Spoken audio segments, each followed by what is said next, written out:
Howdy! Today we're going to talk about hacking back. It's a very controversial topic and one that you must be familiar with to be successful when you're a cyber worker.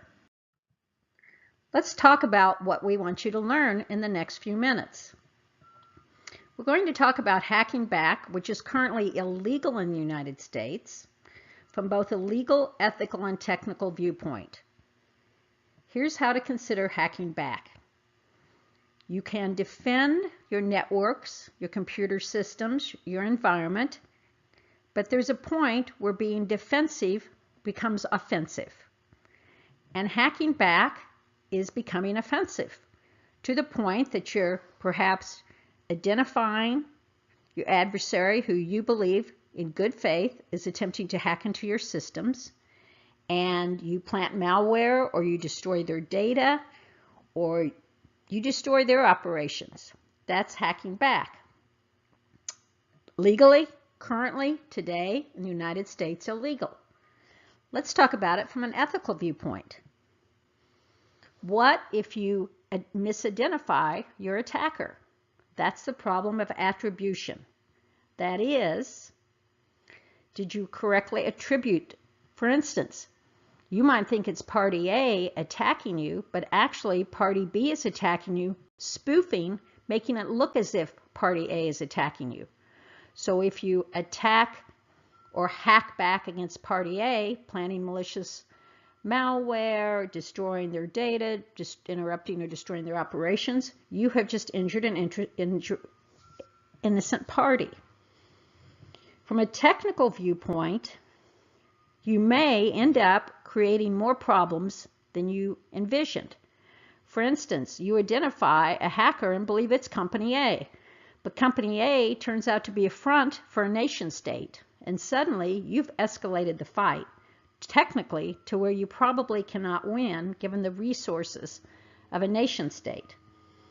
There's a lot of controversy, and this is called active cyber defense. And think of it this way. There's a definite right to defend your networks through other means, encryption, strong passwords, intrusion detection systems, and the like.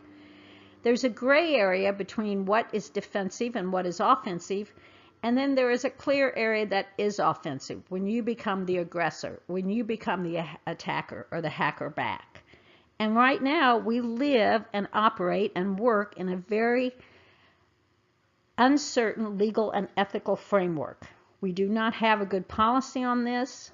A personal opinion of mine is that hacking back should only be allowed at the nation state level. Now, I said it was illegal under the CFAA. However, there is currently a proposed Active Cyber Defense Certainty Act in both houses of Congress that would take this restriction from the CFAA away.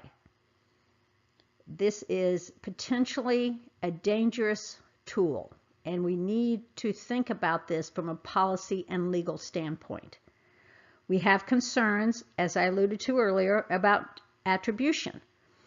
If we are attacking nation states, we come in under rules of engagement or rules of war. If we are attacking hackers that are individuals or companies and not nation states, we come under the rule of law. What if we are wrong about our attribution? What if we create more damages than what the original attack would have been against us? Strict liability is when you have no defense. You disrupted operations. We have no defense that you thought you were under attack and you were defending yourself. So when we look at hacking back, it's a hot area of research right now, and there's a continuum from the SANS organization, a great resource as always, on the different ways look at hacking back. Continuum. How do you keep systems in place? Go into passive defense, active defense, intelligence gathering, espionage against other systems until we are on the offense. The important points I want you to take from this is that today we do not have clear guidance, either from a policy, from a legal, or from an ethical standard. The active defense cycle is like any other. We analyze the threat, we identify the threat, we analyze the threat, we monitor it, and we respond, just like with our other cybersecurity. Our actions can also be put on a continuum. You can be passive or would be offensive. Again, passive defense, as you see on this slide, security controls, firewalls, antivirus, pass management, scanning, monitoring, no question. These are all legal. It's like protecting your home. You can put a fence around it. You can get guard dogs. You can get a security system. You're protecting your assets.